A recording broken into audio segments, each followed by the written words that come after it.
வாசிக்கலாமா? கலாத்தியர் 3:26, 27, 28.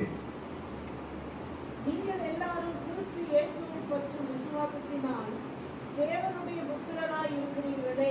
260 பக்கம்.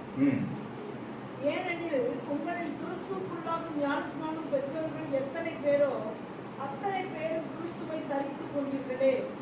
யூதன் என்றும் கிரேக்கன் என்றும் இல்லை, அடிமை என்றும் சியாவினன் என்றும் இல்லை, ஆண் என்றும் பெண் என்றும் இல்லை, நீங்கள் எல்லாரும் கிறிஸ்து இயேசுவுக்குள் ஒன்றாய் இருக்கிறீர்கள்.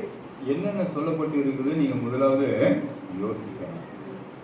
நீங்கள் எல்லாரும் கிறிஸ்து இயேசுவை பற்றும் விசுவாசத்தினால் அவரை நம்புறதுனால, அவரை ஏற்றுக்கொண்டதுனால தேவனுடைய புத்திரராய் இருக்கிறீர்கள்.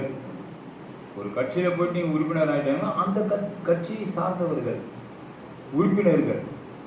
அந்த கட்சி என்னெல்லாம் சொல்லுதோ இந்த உறுப்பினர்கள் கேட்டு நடக்கணும். அந்த கட்சிக்கு ஒரு தலைவர் இருப்பாரு, ஒரு செயலாளர் இருப்பாரு, பொருளாளர் இருப்பாரு. இந்த 3 பேரும் முக்கியமானவங்க. அதுக்கு கீழே இருக்கிறவங்க தான் உறுப்பினர்கள். போகணும், நீங்க வாங்கப்பா, நாளைக்கு மீட்டிங் இருக்குது, அதுக்கு இதெல்லாம் செய்ய வேண்டியிருக்கு, நீ கூட ஒரு 10 பேர் வச்சுக்கிட்டு நீ செஞ்சீங்கன்னா செய்யணும்.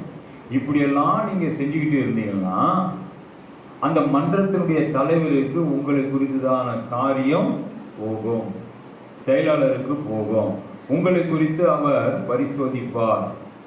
அப்புறம் உங்களுக்கு என்ன வரும்? மாவட்ட பகுதி செயலாளர், தலைவர், துணைத் தலைவர், துணை மாவட்ட செயலாளர், இப்படி சில பதவிகளை கொடுப்பாங்க. எடுத்தவனே உறுப்பினர்கள் கொடுத்துட மாட்டாங்க.